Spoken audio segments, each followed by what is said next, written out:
Good morning, good afternoon, good evening. Welcome along to episode 9 of the West of Scotland Football League Buildup Show. To the right hand side of your screen is Muirkirk manager Ross Cusick. Listen, mate, I know you've not taken the day off specifically just to speak to me because I know there's a lot going on today. But first and foremost, thanks for joining us, mate. How are you? I'm good, mate. As I say, I'm good. I thought I was going to have a nice wee relaxing day off, but as soon as my missus heard that, she sent me to get paint the garden fence and everything else. So you've actually saved me for a bit of graft for an hour, Paul. So thanks. Listen, mate, I've got a wife, right, but we're separated, but we still got on really well. And she actually phoned me yesterday and asked me to go up and cut her grass. So what that one? I genuinely don't know. Listen, we got on perfectly well, and I was happy enough to do it because she works hard and I sit in my house and work hard all day, so it was all right. So episode 9 it is that business end of the season, and in particular yourself, Ross. Before we chat about the fixtures and how Muirkirk are doing, I always like to kind of let our listeners get to know the gaffers a wee bit better. So those of you who know that you were the Benburb under-20s gaffers. You led them to relative success. You did well with them, and you obviously had the opportunity to take Muirkirk, and ultimately that's what you done. Tell us how the transition for managing an under-20s team to going into a West of Scotland Football League setup. We'll not talk about too much the job that you did at Benburb. Just as a gaffer, what was the transition like for you moving for the 20s to the West of Scotland setup, mate? Well, listen, it's night and day. And it's night and day because, listen, the facilities you play on are completely different. The opponents you play are completely different. The style of football is completely different. You're going from playing a Friday night on the Astro to, Saturday afternoon on pitches, some of which are very difficult to play. That's listen, the grass, the absolute bog feels, and we know what you're talking about, mate. So with the styles as well, though. So listen, I think for the most part, most teams at 20s are trying to get the ball down and develop players, and then all of a sudden, we had actually come up early as well, though. We went to 20s early when we were supposed to be under 18s. That's right, aye. And then we had a really successful second season, so we missed the last season of 20s, so we had come up even earlier than would have been natural. Yeah. So it was a complete learning curve coming from 20s to first team level. We knew that was going to be the case. That wasn't really a surprise. Yeah. And you can tell boys, I think I said this to Johnny a while back, you can explain to boys kind of what you're looking for and what they need to do to transition. But until they're really making the mistakes and getting punished for the mistakes on the pitch, it's just words. They're not really learning. So I think we had to take a few punches in the gut last year in order to move forward. But last year was really, really important for us in terms of the development of the players. As you say, that jump, that learning curve, you're having to deal with different styles and different ways of playing and different facilities. We're all the better for it. It was a really important year. I think when the boys look back on their careers, they'll see that year as really been pivotal for them. I remember because your first season, pre-season, you decided it would be a good thing to take on St Cadoc's and a behind closed door friendly, mate. What were you thinking? Do you know what? It was obviously Martin and I had sort of crossed paths when he just come for East Kilbride 20s, and our sides crossed paths a number of times at that level, and I think for us it was about we took it at 24 hours notice with 11 players as well, so we just decided to go for it. It was just one of the ones where we're never afraid of taking a shot at something. I think through the youth levels I was always like that and quite willing to go and play teams older, and senior teams, played a lot of senior teams when we were under 20s as well, so it's never something we shied away from. But it was probably a good night in terms of the young boys going up. You know, if that's the level you want to get to, because they were exceptional. Listen, by the way, on the day, I know, I think it was like 9-2 or 10-2 or something, the final score, right? But see, actually, to be fair to you, Ross, the boys that night did decent. There was some good passages of play. They held on to the ball quite well. You know, I think just experience, if you can call it that, in that sort of game, eventually told. You know, I think it was one of Martin's sort of first games having his.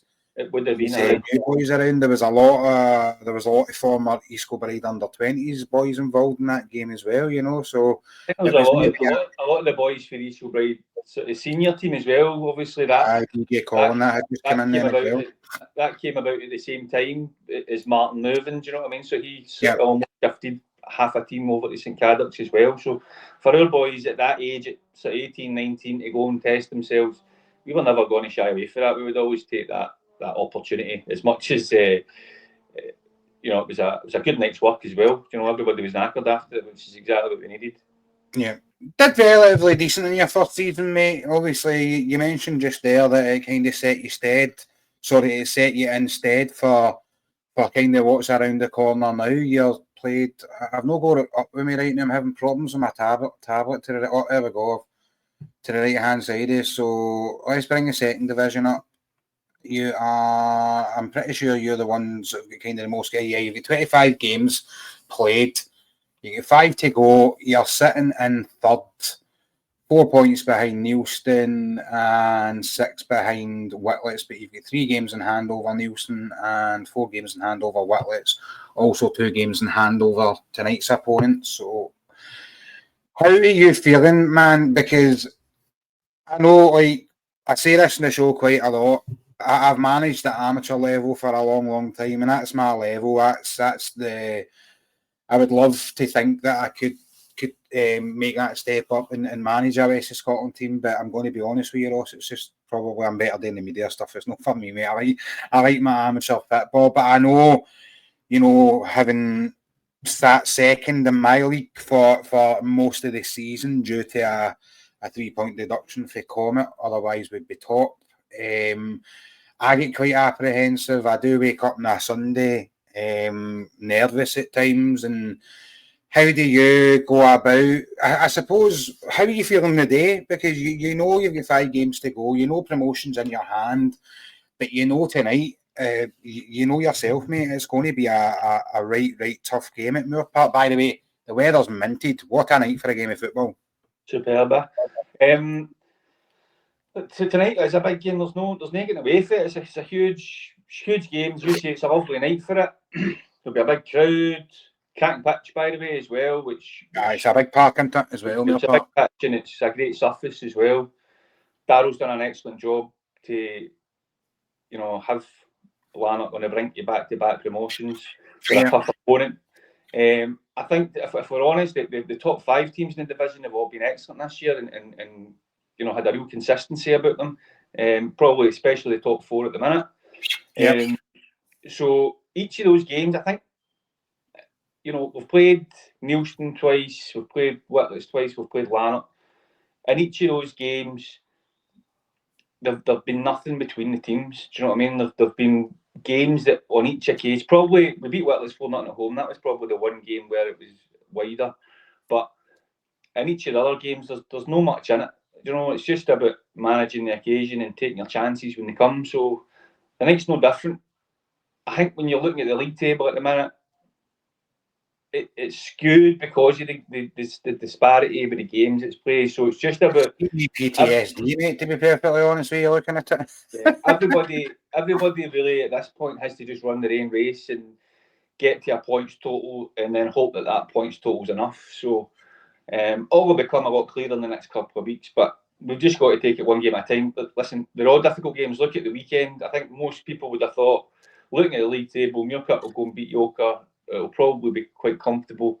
And it takes us to the 93rd minute to get over the line again. So you can't take it for granted, especially on these big games, because they can go either way. Darryl alluded to just like how, and there's no getting away from it. Everybody will, you know, Whitlets Gaffer, Neilson Gaffer, yourself, Darryl.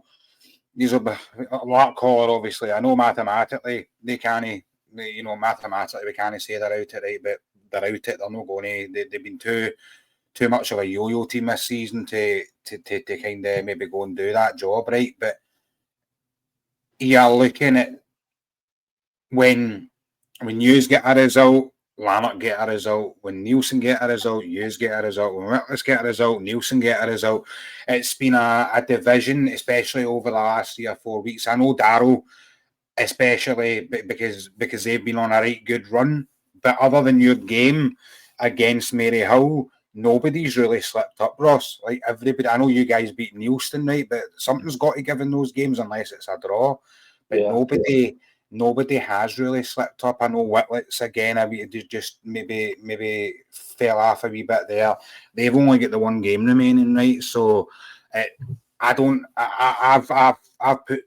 think they'll go up. Whether they win the title or not is a different story. Ross, when is Whitlets' last game? Do you know? They play Lanark in the last game of the season at Muirkirk. When is it? The 17th.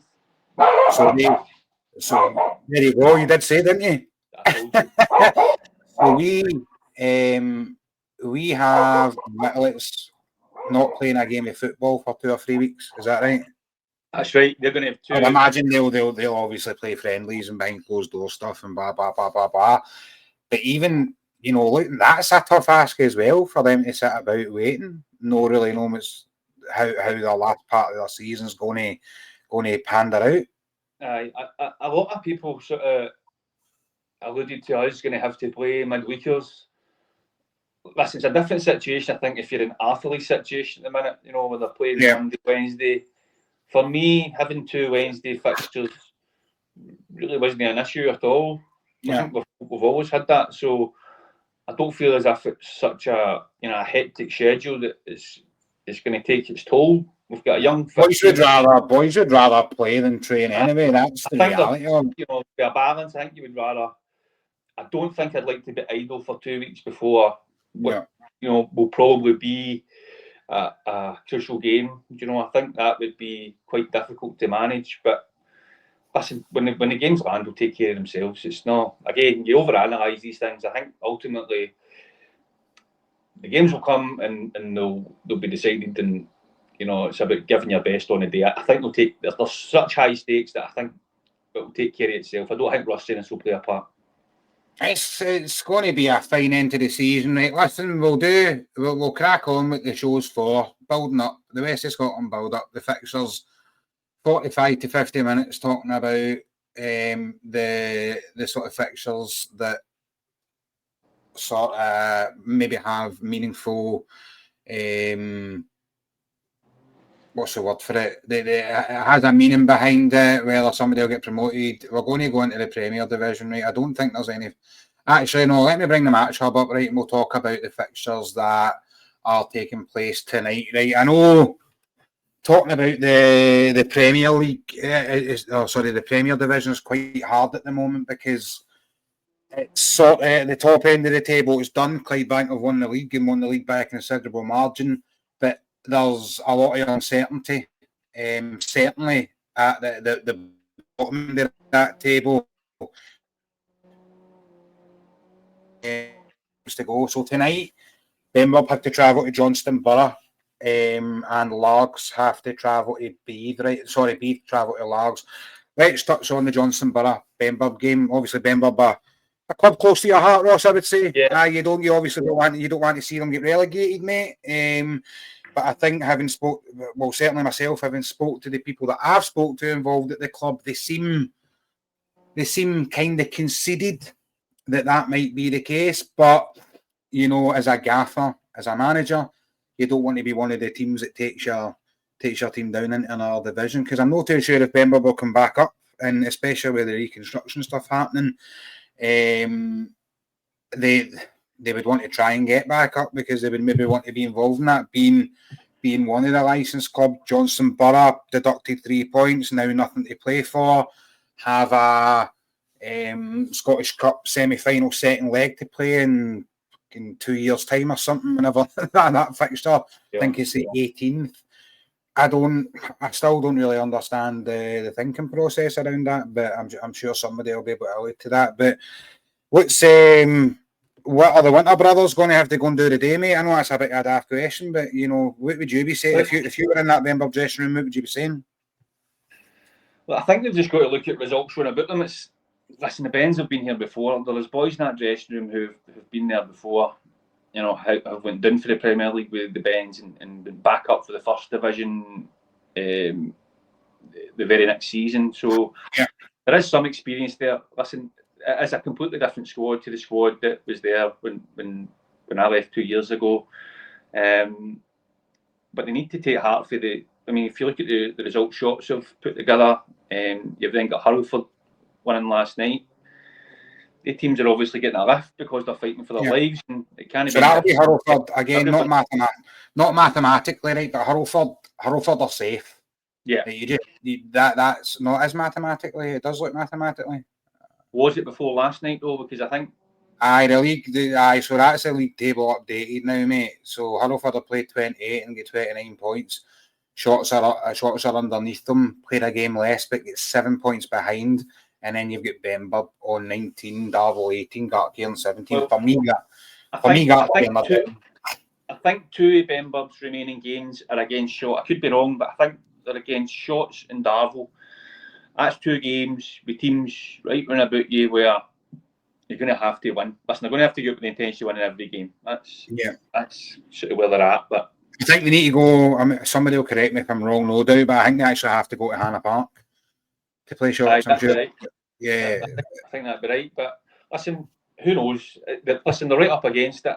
But somebody from that group, is it a group of 4 at the bottom? Somebody for that group of 4 at the bottom has to survive, and they need to fight tooth and nail to make sure that it's them. As you say, with the incentive of the reconstruction and stuff that looks likely for next year, you would hope that everybody's fighting to stay up. But listen, that'll be the same for everybody. Do you know what I mean? That'll be the same for everybody at the bottom, and I think you will see results. And I know I alluded to Hurlford and Caddocks last night. I just mean results like that where there's maybe teams, again, you look at the league table, there's teams sort of down at the bottom, you presume they're going to lose, and they'll turn up and they'll win, and sometimes they'll win convincingly in a day as well, just because they've got that edge to them. I sent John McKeown a wee message. I was where was I? I was at a game whilst they were playing. I can't remember what game I was watching, but I was at a game and they were playing Johnson Borough, and I was like, oh gee, wow! I was down at Talbot. We were at Talbot last week. I was down at that game and we were watching the scores come in, and I was like, holy moly! Like they've just game. Benburb, are they in the driving seat? I don't know, but looking at that and looking at the bottom of the table, Ross, Benburb have the incentive of that game in hand, right? But they have to turn that game in hand into 3 points. And then, like you said, tonight they'll be playing Johnson Borough, and 2 of their remaining games are against, one of them's against Darvel and one of them's against Shots. I'm going to see if this works, because sometimes right, okay, so Benburb have got the Borough the night, then they've got Shots away on Saturday, then they play Darvel at home, and then Johnson Borough again. Tough. That's as tough as it gets, isn't it? Look at the result Shots get against the Borough last week. Do you know what I mean? I know there was a lot of changes, but as I say, these freak results will pop up. They just need to think about themselves and don't waste any minutes in the pitch. Make sure you're there for the 90 and fighting like tooth and nail to try and get as many on the board as you can.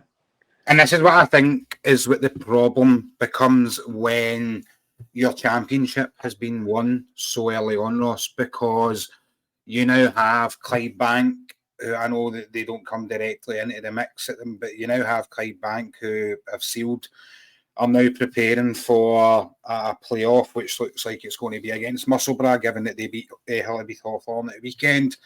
They are preparing for that, so are they going to, does Moff have a balance where he maybe goes a bit lighter in games, or What does it like to look for Canvas for Clydebank? Clydebank, I know, but you get what I mean. Like, does he go with what he deems his strongest squads in games coming up, or does he cover boys up in cotton wool because he knows he's got two massive games, two massive pyramid games, and that has a detrimental effect down the leagues as well, because then you've got Benburb going up against Johnson Borough the night. Some would say that they rested quite a bit of their team. I know that was muted in the social media. Or calm down, stop getting on the manager's back. He had a weakened team, and then you go up the lineup and you're like, a weakened team? I don't think so. Like, that's a really good Johnson Borough side that Shorts have went and beat. But I understand people's thinking, and I'm now saying to myself, right, well, Benburb going to Johnson Borough then now need to probably play one of their strongest teams. Is that going to have a detrimental effect on Benburb? Things like that. I think in Clydebank's situation, they've earned the right to do whatever they wish. Of course, yeah. So if they deem it the best thing for Clydebank to rest players ahead of the huge playoff games, so be it. It's their right to do whatever they feel best for Clydebank. Now what that does is it also, because it's no competitive at the top, it probably takes a wee bit of edge off the likes of Johnston Borough and the teams sort of that would naturally be still trying to catch them. So I think this happens every year. This happens every season, so it's not a new thing. And at the end of the season, everybody will have played 30 games, and your points total will be what it is after 30 games. And whatever that is, if it's enough to stay up, if it's enough to win the championship, to get in, it's what you deserve. So I think that's important. Again, and I know you guys in the media stuff will look into that. I think it sort of gets overanalyzed at times. I don't see how there's really anywhere in about that. Jump into the first division for tonight. Let's have a quick gander at that. One of the games that I'm sort of dithering whether to go to or not. I don't know if I'll be welcome when the Arthurley I'm getting on. St Rock's away to Arthurley. Listen, Ross, I don't want to disrespect Kilwinning and Kilwinning and Renfrew and the one or two teams that are sort of floating about the promotion places there, but I do think Arthurley probably have that wrapped up, don't they? They've got too many. I think 62, 63 points probably wins that league now, and you've got Renfrew with only one game that would take them to 58. You've got Kilwinning Rangers with the 2 that would take them to 60. Rutherglen just under 60, so 61, 62 points probably wins that game. Surely Arthurley are going to take, that would mean Arthurley taking 8 points from 6 games probably to win the league. Yeah. It's in their own hands and nothing guaranteed, but I think Arthurley probably have that wrapped up, don't they? They certainly are in the driving seat now, especially after winning on Monday against Kilwinning. I can't convince them as well. Aye, which listen, I think you've got to give Arthurley a lot of credit, because there was that period, 6-8 weeks ago, whatever it was, where there was the managerial change and all the noise coming out, and then the new manager goes in, and you're wondering if there's a couple of players left as well at that time. Yeah. So you're wondering if that was going to be the start of maybe a wee decline. But fair play to them, they've sort of galvanised and sort of managed to get the job back on track. And I don't think anybody envisaged that would drop. I think back then it was just a kind of like people were a bit miffed the fact that it happened. And I spoke to a couple of people. Obviously, we spoke to Colin. We had Colin on the show. I spoke to a few former players, and they said they just player for player, they're just too good to drop. They're not going to be a team that change. What changed?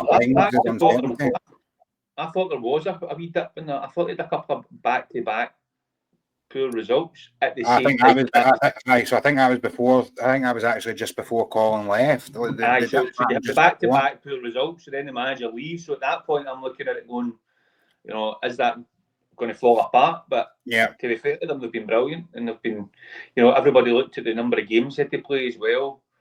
Obviously, they've been chipping away at that, and Yeah.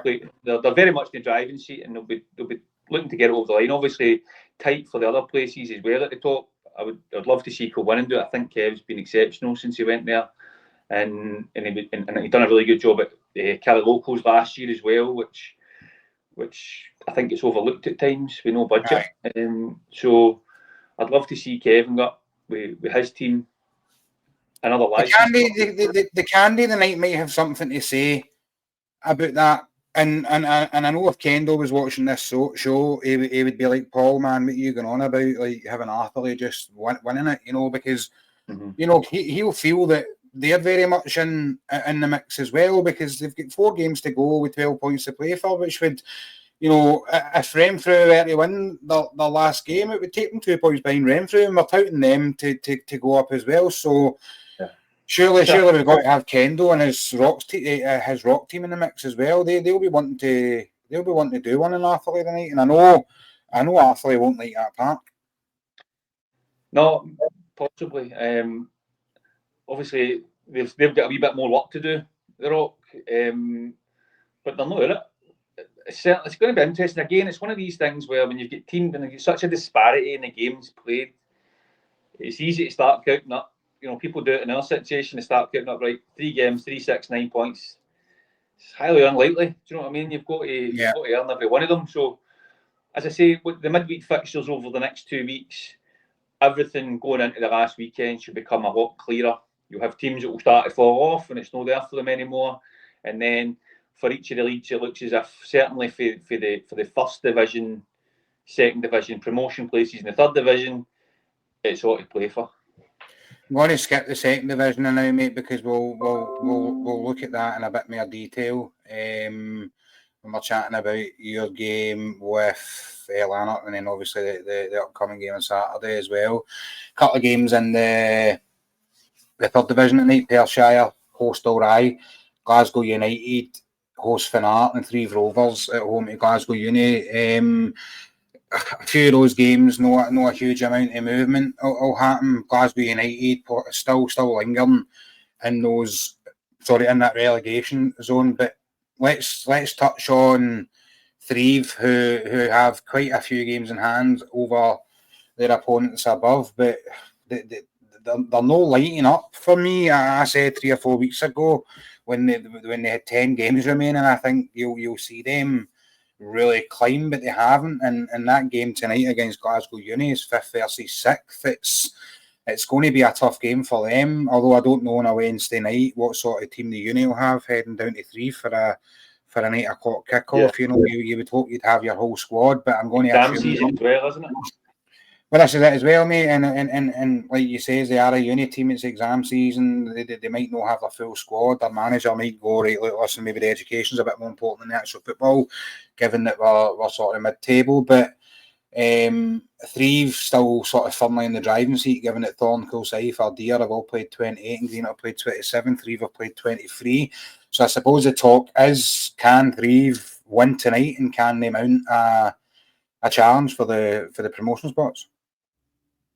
I think as a club, Threave are geared up to, in terms of the playing surface, the facilities, the sort of scale of the club. I think they are geared up to sort of go up another division or two. I think they were really unfortunate last year, if I remember right, with a game. I think they were winning. It might have been Lanark actually. I think they were winning, and a boy got injured last minute, and it had to be rescheduled. They lost the rescheduled game and didn't go up off the back of that. So, I think sort of kind of justice type of point of view for that. It'd be nice to see them going over the line this year. As I say, I think it is a well-run club, and certainly a club that has aspirations of going through the divisions. Yeah. But as I say, those promote that. I think there's still one promotion place realistically up for grabs there with. I would say I think the top 2 are probably dead. Well, we obviously know Thorn are done and dusted, aren't they? You know what I mean? They're champions, and that's confirmed. But second place and third place. Second place is probably done as well with the form that Cusick are on.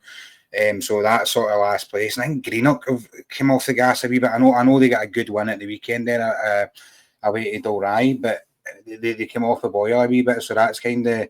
I do still see Threave going up. I think that'll be at the expense of Ardea and Greenock, right? But and Flemmy and Sean can call me out in it if I'm wrong. I'd be more than happy to be wrong. I just think having 4 games in hand over a team that's only a few points above you might just be too much of an ask. But they guys have got to go and do their job as well. Quickly jump into the 4th division. We've got 1 game there tonight, mate.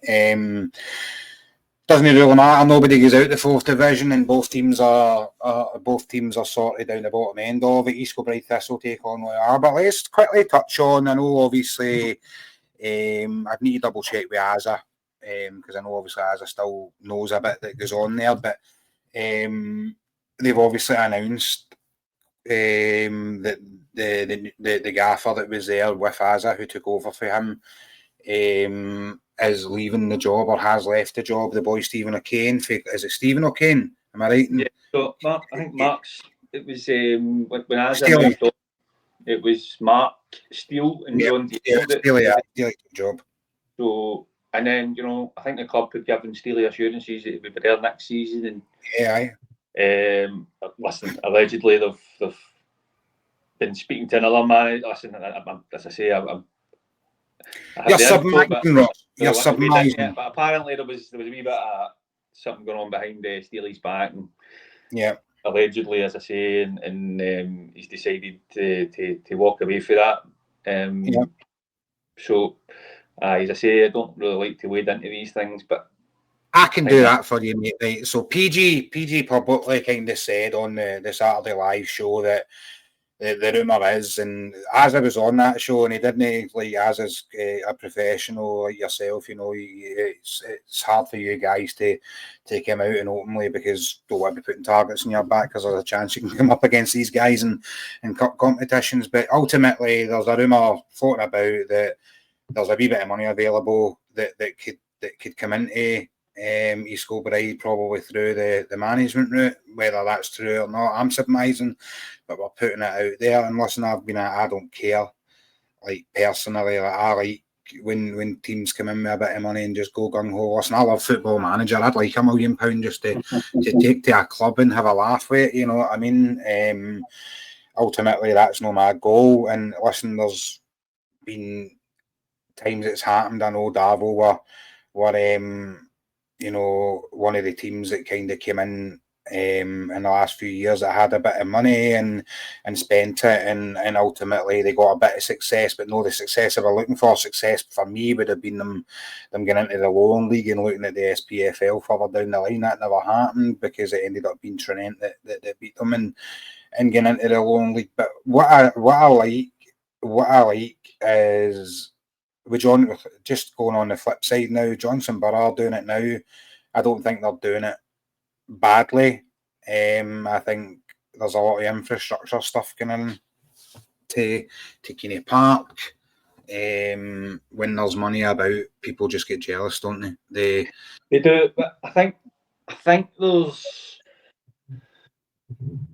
different examples of I think how it should be done and how it's sustainable. I do feel that the likes of the borough with the big support that they now have, which is by the way, that's came from because I remember the borough didn't have that support, but it's been a gradual process over a 4 or 5 year period now, and the towns coming out to back them, and like you say, that they're not just investing on the pitch; they're investing in the infrastructure. They're investing, majorly in Keene Park with plans to go over and above. You look at what John Gall and them done down at Darvo as well, and I know that's tailed off to a large extent, but again, they've left something there, and the village can be proud of their football club and the facility that they go to watch it. I do think that having your own facility and within your own general area. For example, the St Cadoc's one, and I know St Cadoc's got a lot of stick for sort of the money that they spend. They've probably been hindered quite a bit by not being able to get that. I know they had plans to get a facility in the Mearns, and I think if they did have that facility within the Mearns, there would be a much bigger following and things take off more for them. And I know it's extremely difficult for them to get that, but I think that should have probably been the priority for St Cadoc's, and then grow from there, even if that makes it a longer term plan. Because I think the potential's there for that club to really be big with the size of the youth squad, and that, you know, East Renfrewshire not really having, sorry, forgive me, but Newton Mearns, that, you know, a West of Scotland side. So I think there's different ways of doing it, and well, just in my opinion, different ways of doing it, and sort of ways of doing it that are sort of built to last. And I think the Borough have done it brilliantly. Aye, obviously you're speaking to somebody who was actively involved at St Cadoc's. Now there's some incredible people that work at that football club, right? My boy's been with St Cadoc's since 2019, right? So he's been at St Cadoc's for, you know, 2/3 of his, you know, life, never mind footballing life, right? But he's been at that club for 6 years, and there's some fantastic people involved at the club. Barry Lemke being one of my good mates, does over and above for the club, like just things that nobody would normally do. We've got people in the background at the club that are never seen that do incredible work. I get what you're saying. I just think that for me, having been involved, I know how hard they were working to try and put that in place. But see, when you're in an area, so St Cadoc's, I don't know what the actual number is now, right? But St Cadoc's had 1,250 kids. Yeah, that's incredible. Right? That's incredible. So you flip that and you start talking about how you turn that into a community initiative, right? And Thorn would probably be a good example of it, right? In terms of Drum Chapel as well, Paul. To an extent. I'm just thinking of big, because Thorn have done it on a level that I think people are probably look in and go, wow, they've done an incredible job. But see, when there's no land in the area that you play in, what can you do? What other avenues do you look at? Do you then look at, I don't know, if I always said, why don't you guys in Arthurlie try and do something together? But there'd be too many proud heads there that the football and stuff would just go to the other side. It would be old men and new guys involved. Now, listen, again, I don't know if that's something that's maybe been explored in the past. Listen, if I'm thinking about it, and I'm not the smartest cookie in the box, that there's other people. Even I'm not just saying Arthurlie, but I know people with St Cadoc's have got good links with that club, and even, you know, even Nielsen to an extent, you know, as would there ever been the opportunity to look at that. We got into this because we were talking about the East Kilbride potentially getting down a rabbit hole, Paul. That's all right, mate. It happens in the show. That's how the show lasts an hour, mate, and not 30 minutes. But we're now hearing that, you know, there's possibly going to be another money man or something else going on in the west of Scotland. You know, we're hearing again, PG said in the show on Saturday, I watched most of it. I listened to most of it in my travels down to Trinent, and I heard them say that, you know, there's been a player offered 170 quid a week and a season ticket to Celtic. And, you know, and listen, it might just be, it might be the day's news, tomorrow's chip poke, but do you know what, mate? I believe it. I genuinely believe it because we've seen it, we've heard it, we know what happens, and I'm just like, part of me wants East Kilbride to do well because I know it's, you know, obviously as I plays with me amateur and I love him to bits, and I know how much he loves that club, and, you know, he's been quite tight. When as I was there, my son who plays for us, we had sent Regan on loan there for a couple of months, and I got on really well with Azza, with Steely, with John DL, who've all sort of been there. All good guys. And I live 3 mile away from it, so it's a club. It's on its backside, and it could really do with somebody coming in and really giving it a lift, because it's been on its backside for some time now. But so that's where I was alluding to. Whether giving it a lift, throwing that kind of money about in the 4th division is the right thing to do. Aye, that's not for me to say. So it's all well and good. It's all well and good giving it a lift, but it's almost like we've seen this all before. And no disrespect, because he's a gaffer that I don't know of, right? So if you are listening, mate, it's no disrespect to you. I don't know him. I know his Glebe team, and he's actually approached one of my players on a Sunday that plays for me on a Sunday that plays with another good team on a Saturday, and I don't care about that either. That doesn't bother me. I want to see boys play at the highest level they possibly can. I just hope that it's the right thing that they're doing. We've seen Darryl do it with relative success. You know, Connor Whitelaw's now in at Royal Albert, having taken quite a bit of his Saturday morning team there. I don't know how much involved, but Glebe Hibs just folded, mate. Do you know what I mean? And they after I don't think there's any doubt that'll be the case. As I say, I'm not really qualified to say, you know, whether I think it will be a success or no. I say I hope you should really get a lift. And that's the main thing, isn't it? We want to see a team that's been, because they have been suffering, mate. They know it's something that Azza has alluded to. Yeah, they have suffered, you know, not just on the part of the results, but the general sort of. The East Kilbride definitely needs a new lease of life about it. Not just on the pitch, because there's loads of good young players there as well. But I think just the club in general, sort of what I've seen in recent times, could be doing with a new way of working to allow it to sort of kick on and be attractive to players.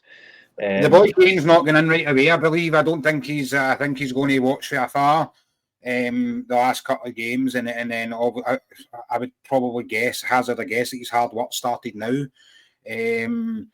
The model of bringing an amateur team into the west of Scotland, the best one for me, and again, this is no disrespect to obviously Connor and Darryl, who have done it with good success, but obviously you look at Michael Oliver's Hairstain's team that came up into that the Division 1 that it was at the time, and really competing, and then obviously bringing in, you know, professionals or ex-professionals that adding to that, they really did. So I suppose what I'm trying to get to the final point here is it can work. You know, who am I to say that it's not going to work, and who am I to say that East Kilbride can't go and spend 170 quid a week on a player? Listen, I love it. I've said that in the past. It's got to be done for me in the right manner. Right, weekend. Sorry, on you go. I think a lot of people allude to us. I hear it quite a lot when people say, "Oh, that was just a 20s team that he took up there," but you know, so almost as if, you know, that's just a natural thing for any 20s team. And you mentioned amateur teams. So hard. Not every 20s team is the same, and not every amateur team will be the same. So I'm sure, you know, maybe the guy's going there and he'll only take 3 or 4 for the team he's at, and then you know, he's obviously been in that environment playing against players, and he might put in players for other amateur teams. So as I say, I hear that quite a lot about us, and it's something I smile about. It's like, I was just a 20s team. I think sometimes you get, you know, like Michael at Hairstains, sometimes you get sort of special amateur teams, and sometimes you get special 20s teams, and it's a lot easier to sort of go up with the full squad and just go. I know, going completely off topic, St Pat's made that application along with Knightswood, and I was stunned that it was Knightswood that get in, right? But I think that was probably primarily because their youth set up. They've got a cracking youth set up, right? And maybe the league were thinking further down the line. But I think St Pat's at that point would have come in and, listen, by the way, upset the apple cart a wee bit, you know, because I say they were a right good side, they still are a right good side. Yeah. You know, they still are a right good side. So, listen, right, we've got 50 minutes or so left to touch on the weekend fixtures. coming up. Before we do that, it is sponsor shout out time. So by now you guys know that the West Scotland Football League Buildup Shpw, all the shows and Pyramid Promotions themselves are sponsored by VSN. VSN are a kit supplier based in the south side of Glasgow. They are absolutely incredible at what they do in terms of bespoke kitwear. So if you want to give them a wee shout, we'll leave all the details on the YouTube channel as well.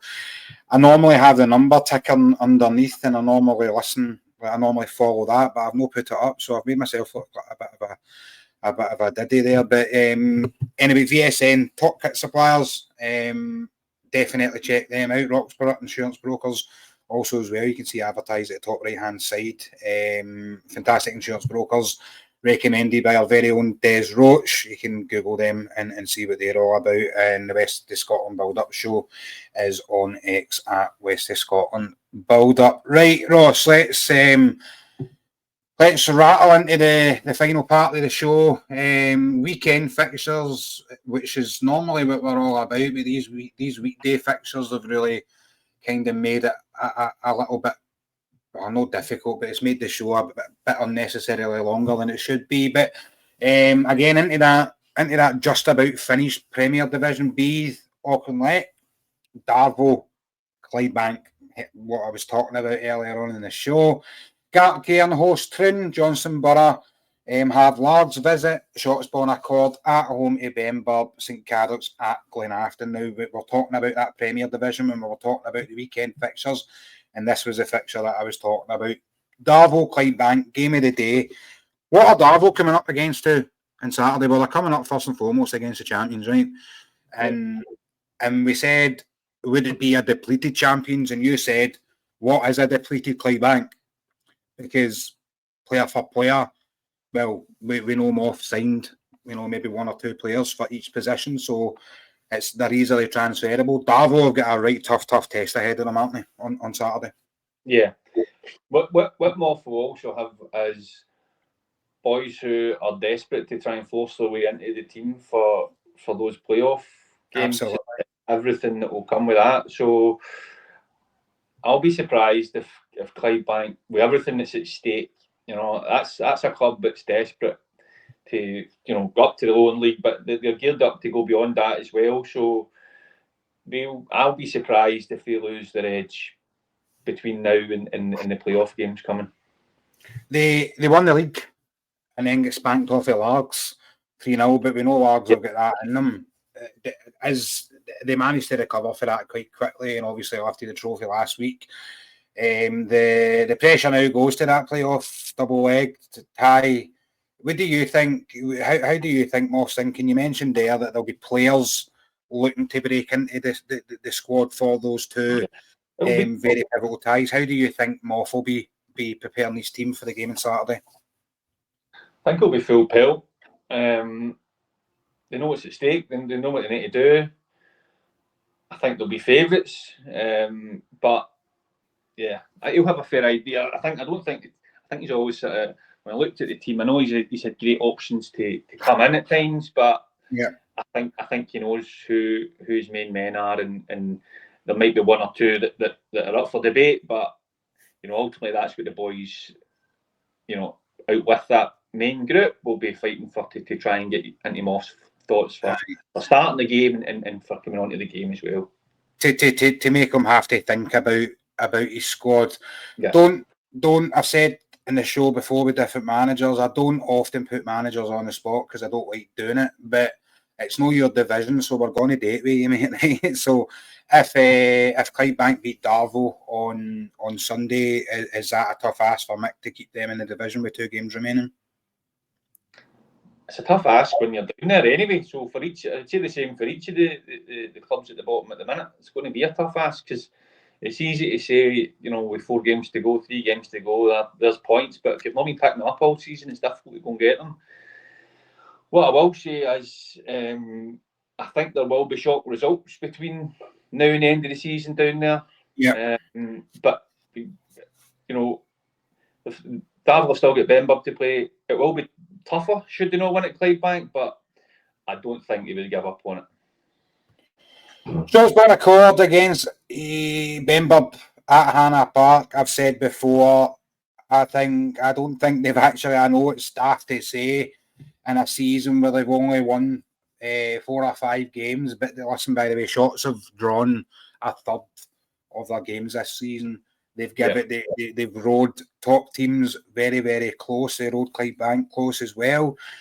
How hard of a task is it for the boys at Benburb to go down to I would say a rejuvenated Shots, because it's going to Shots be are tough. definitely, of the teams within that wee group, they're certainly the team that's in the best sort of run of form. If you look at the fixtures, I think they were unlucky against Talbot recently as well. So they can beat by a goal.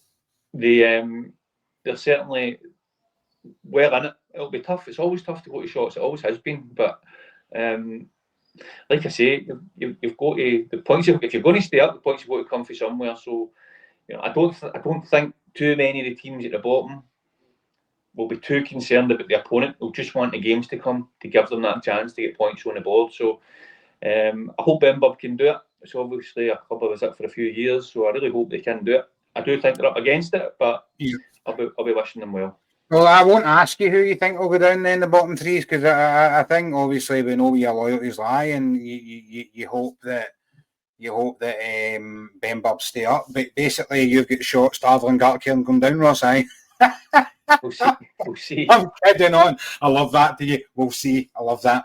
I still remain. I think it'll be Gartcairn, Darvo, and the Bens. I think Shots have just got a wee bit of something in them at the moment. And listen, I'm not too sure how pleased John will be about that, because he might know that it's going to be another tough season next season, rather than maybe having been relegated and having another good. No saying that it's guaranteed that they would get that first division. They'd be right up there. But listen, it would be a bit of an easier ask. But given John's involvement with Shots, I love the guy. I'm absolutely for what he's all about. And I think that result of Johnson and then going away to Hurlford and getting the point might just be enough to keep them up and in the mix next season. I'm not too sure if they're a club going for a licence. I don't think they are. I think there's a lot of issues down there with the park and stuff. First division, we touched on with the fixtures tonight, but on the 3rd of May, which is a Saturday, Arthurlie at home to Ardrossan, Blantyre, Kirky, Rob Royer, Meadow, Cumbernauld, Kilbirnie, Ladeside, Rutherglen, St Roch's, Kilwinning, Thornywood, Maple, Ashfield, Kilbirnie. We've touched on the top end of the table already. Let's have a look at the bottom end of that and how that's looking. So obviously, Ashfield, Blantyre gone, and the final spots sort of look like they'll be fought out between. Wow. It's like the League of Death, honestly. It really is. You can go right up to 10th, probably, mathematically, maybe include Valley Clyde in that as well. But I think Valley Clyde are probably safe. Ardross probably safe. Kilbirnie have maybe got too many games that the last game's going to affect them, right? But they're in the mix, and we have to include them. That then means that these games become quite pivotal. So Thornywood, Maple in that last relegation place at the moment. Just how important is that to go and get a result? And listen, Thornywood would have been good this season as well. They have, and I think probably about. I think when they had the cup run and they beat St Cadoc's, was it St Cadoc's they beat in the quarter-final? Aye, 5-0. Semi-final. So at that point, I think they were sitting in quite a strong league position with a view to potentially challenging at the top.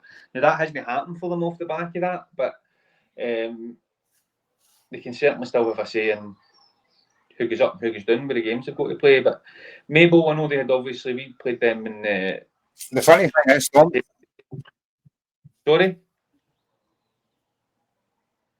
The funny thing is, Thornywood can actually still get promoted. It's going to be a tough ask, right? Because they've got 5 games remaining.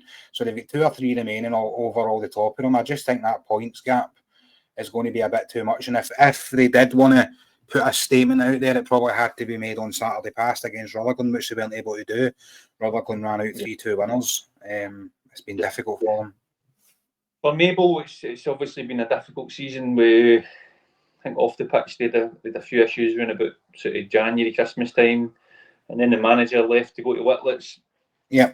And I think with the new guys getting in, it was just about trying to steady it as quickly as possible, pick up as many points as possible. So they're still well in it. They'll be hoping to do it. Vale Clyde were obviously been on a good run recently. I think they were fine. Yeah, absolutely. And I think John was probably a wee bit frustrated. I think they've drawn a lot of games as well. Aye, they have. They've lost very few games actually. So I know John probably felt that when they were down there in terms of the league position, it was probably quite a false position, because I think they've certainly been more competitive in that position. Yep. Had them. But I'm delighted to see them climb the table. Obviously, we coming up for a division last year, I thought they were really good. Them and Winton and Cumbernauld all sort of consolidating their positions in that league, which would have been their aim when the competition started. So I'm delighted for each of those clubs. Right, it's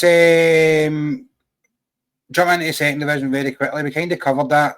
A large part of what tonight was all about, in terms of how it would leave the league table. There's not a huge amount going to North Lanark beat you as they go above you, but it still leaves you guys with quite a few games over them, and so it's there's plenty for you guys to still get on with, and then vice versa. If you go and beat them, it moves you further ahead of them and makes the job for Darrow and his Lanark side all that much harder. And then they're maybe going and looking at who's actually above you, because they know they've got games in hand over them as well, right? So the weekend fixture for you guys, I don't know if it's a potential banana skin, because again, you just don't know what you're coming up against in these leagues. But you're at home to Les Mahego. I suppose a lot of what happens tonight will determine how you approach the game on Saturday, mate. Aye, to be honest, it's not been given a second thought. As soon as the whistle went on Saturday, your full attention's on Wednesday, so it's not even something we've thought about. I'm sure that'll change at 10 o'clock at night when we come up the road. But listen, there's we touched on it earlier, that there's in each division you can look at the league table and you can make assumptions. But I just go back to your game at the weekend when we've had to go to 93 minutes to get 3 points against Yorker. We've had to do that a number of times this season. And Yorker are a team that they're fighting for their lives, mate. Aye, so that's it. Everybody's got something. Just about everybody in that division has got something to play for. Obviously, there's still 5 teams at the top. There's still 5 teams at the bottom, all fighting for it. So we'll literally take them one game at a time. I think I've said a few weeks back, we're running our own race. We're trying to accumulate as many points for us as possible. Ultimately, what happens around about us. But we've just got to concentrate. We've got to take it like that. There's no point in looking at league tables when the game's on the even. It's the old gaffer's cliche, isn't it? We'll take one game at a time. It's true, though. And it is true. They are cliches, mate, but they're true cliches. You can't. You do have to think about it one game at a time, and you do just need to get over the line in each of these games. Ross, we'll jump into the third division quickly. I'm conscious of the time, mate. So that's obviously, that league's tied up in terms of who's the champions. I think probably have Cusick going up as well, given that they've all really only got 2 games remaining.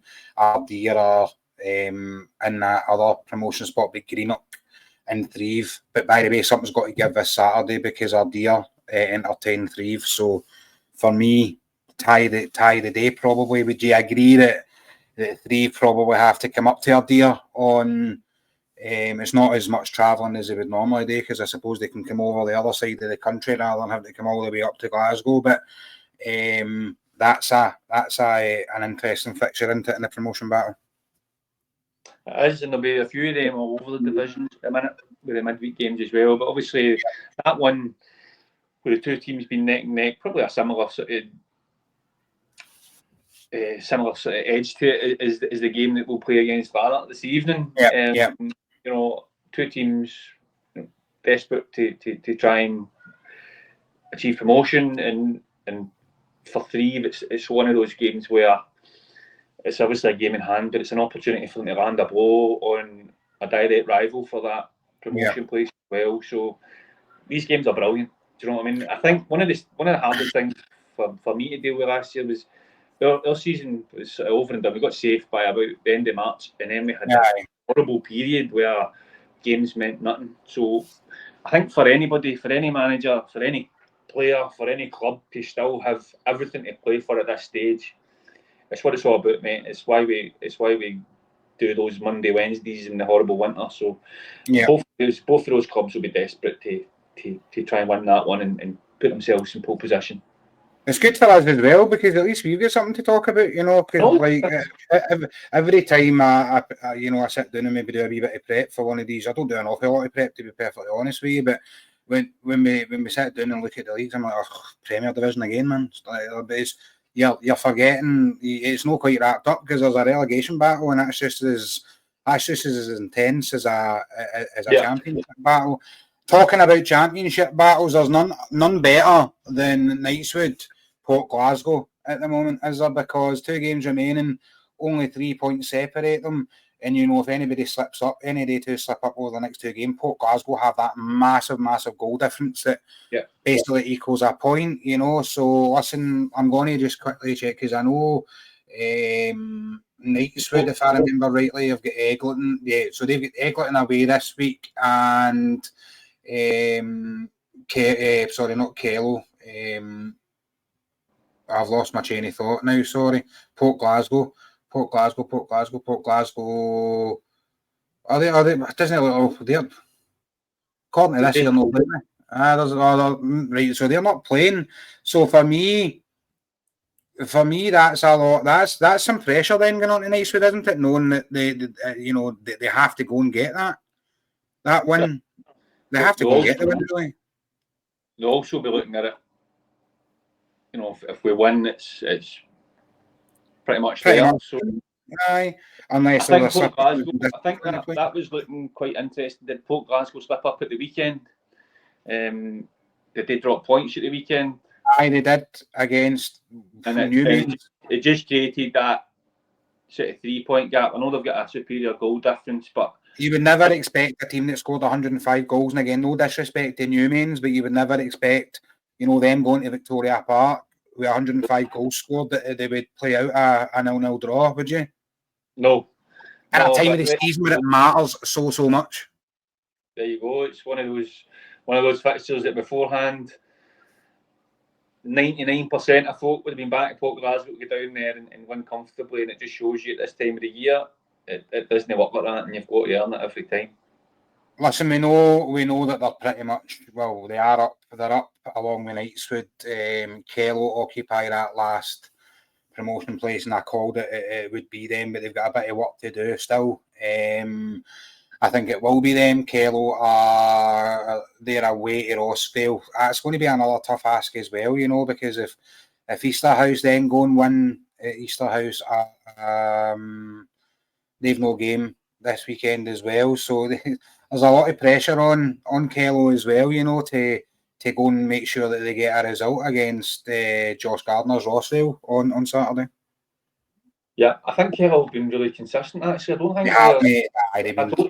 think their position in the league has changed for sort of 3rd, 4th all season. So they've been really steady. And I think, you know, WOSFL can be quite erratic in terms of really and good. That as well. Quite luck and I think they took a sore one last week or the week before, but so it'll be an interesting game again.